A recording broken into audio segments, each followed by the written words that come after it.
సంపదనే అసలు ఎట్లా పోగు చేస్తా ఉన్నారంటే పట్టట్లా, సూట్ కేసులు పట్టట్లా, హెలికాప్టర్లు పట్టట్లా, ఫ్లైట్లు పట్టట్లా. ఇటువంటి పరిస్థితిలో మీ పరిపాలన దిక్కుమాలిన ప్రభుత్వం. దయచేసి చెప్తా ఉన్నాం,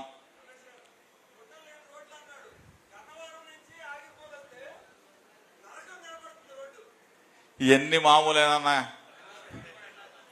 ఉండ రోడ్లు కూడా గుంటలు పెడతారు ఇల్లు, అది కాదన్నా. మంచి రోడ్డు ఉన్నా కానీ గుంటలు పెట్టేస్తారు. ఎందుకంటే కాంట్రాక్ట్ పిలవాలా, డబ్బులు రావాలా, మళ్ళీ ఆ రోడ్డు కుట్టుకుపోవాలా, మళ్ళీ టెండర్ వేయాలా, మళ్ళీ పిలవాలా. ఇవన్నీ మనకు తెలిసిందే కదా. ఇటువంటి ప్రభుత్వం దిక్కుమాలిన ప్రభుత్వం. దయచేసి మనసున్నవాడు మంచివాడు. ఈరోజు మనందరం కూడా చూసాం, 5 సంవత్సరాల జగనన్న పరిపాలన మనం చూసాం. ఏ కష్టం లేకుండా, ఏ ఇబ్బంది లేకుండా రైతన్నని గుండెల్లో పెట్టుకొని చూశాడు. ఆ రోజు డాక్టర్ వైఎస్ రాజశేఖర రెడ్డి గారు రైతన్నని రాజుని చేస్తే, మన జగనన్న రైతన్నని రారాజుని చేశాడు. అది మాత్రం మీరు అందరూ కూడా మర్చిపోవద్దని చెప్తూ, ప్రత్యేకంగా నూజివీడంటే వైఎస్ఆర్ కాంగ్రెస్ పార్టీ అడ్డా, జగనన్న జెండా, మళ్ళీ వైఎస్ఆర్ కాంగ్రెస్ పార్టీ జెండా రెపరెపలాడాలని చెప్పేసి మిమ్మల్ని అందరినీ కూడా కోరుకుంటూ, పెద్దవాళ్ళు వయసు మీద పడ్డా సరే, ఎప్పుడు ఏ ప్రోగ్రాం అన్నా సరే, ప్రతి ఇంటికి ప్రతి గడపకి కూడా జగనన్న ఇచ్చిన పిలుపుని ఎప్పుడు కూడా తూచా తప్పకుండా అమలు చేసిన ప్రతాప్ నాయన్ గారికి మనం అందరం కూడా మద్దతుగా నిలవాలని చెప్పేసి మిమ్మల్ని అందరినీ కూడా కోరుకుంటూ, ఈరోజు ఈ కార్యక్రమంలో అన్న మన జిల్లా అధ్యక్షుడు దూలం నాగేశ్వరరావు గారు, అదేవిధంగా యువకుడు ఉత్సాహవంతుడు మన కారుమూరి సునీల్ పార్లమెంట్ అభ్యర్థి, అదేవిధంగా నాయనన్న విజయరాజు గారు, ఇంకా పెద్దలందరూ కూడా బ్రహ్మాండంగా వచ్చి రైతు సదస్సుని దిగ్విజయం మేము ఉన్నామని చెప్పేసి భరోసా ఇచ్చే క్రమంలో వారందరికీ కూడా మనస్ఫూర్తిగా నమస్కారాలు తెలుపుకుంటూ, వేదిక మీద ఉన్న ప్రతి ఒక్కళ్ళు కూడా నమస్కారాలు తెలుపుకుంటూ సెలవు తీసుకుంటామన్నా. నమస్కారం. ఈ అరాకొర జ్ఞానంతో ఉన్న వైసీపీ వాళ్ళ మాటలు మీరు వినకండి. వాళ్ళకి ఏంటంటే ఇరాన్లోనూ అమెరికా యుద్ధం చేస్తున్న మనకేంటండి అంటారు. అంటే వాళ్ళకి అవగాహన లేదు. వాళ్ళకి అంటే వాళ్ళకి అన్నీ అలా ఉచితంగా వచ్చేస్తాయి అనుకుంటారు.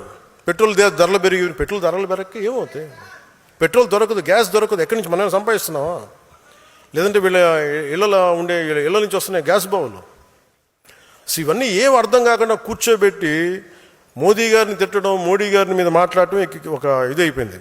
అందుకని మీరు అర్థం చేసుకోవాల్సింది, ఇంటర్నేషనల్ పరిస్థితులు కూడా, పశ్చిమాసియాలో ఉన్న యుద్ధ పరిస్థితులు, తద్వారా మనకు వచ్చిన పెట్రోలియం ఉత్పత్తుల కొరత, వీటి మీద మీకు అవగాహన రావాలి.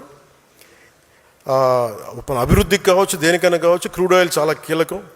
ఒక ఫ్యాక్టరీ పనిచేయాలన్నా, వాహనం కదలాలన్నా, ఇంట్లో స్టవ్ వెలగాలన్నా ఇంధనం చాలా అవసరం.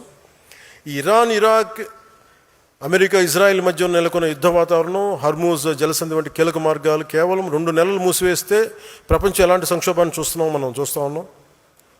ఇప్పటికి డీజిల్ ధరలు పెరిగిపోతూ ఉన్నాయి. అందుకే గౌరవ ప్రధానమంత్రి గారు దూరదృష్టితోటి సమర్థమైన విధానాల వల్ల ఇప్పటి వరకు భారత్ పెద్దగా ఇబ్బందులు ఎదుర్కోలేదు. కాదు, ఆయన నిన్న ఈ మధ్యన చెప్తున్నది ఏంటంటే, యుద్ధ పరిస్థితులు మరిన్ని రోజులు కొనసాగితే మనం కూడా ప్రభావితమయ్యే అవకాశం ముందు చూపుతారు. ఇంధన వినియోగాన్ని తగ్గించాలని దేశ ప్రజలకైనా సూచించారు. సో మనం కూడా మీరు 10 సార్లు వెళ్ళాల్సింది తగ్గించుకోండి, కనీసం 2 సార్లు తగ్గించండి. కుదిరినప్పుడల్లా ఫ్రెండ్స్ మీటింగ్స్ ఉంటే మీరు ఫోన్స్ ద్వారా మీటింగ్ లేదని ఉంటే, అంటే సాధ్యమైనంత మేరకు ఇంధన పొదుపు చాలా చాలా అవసరం.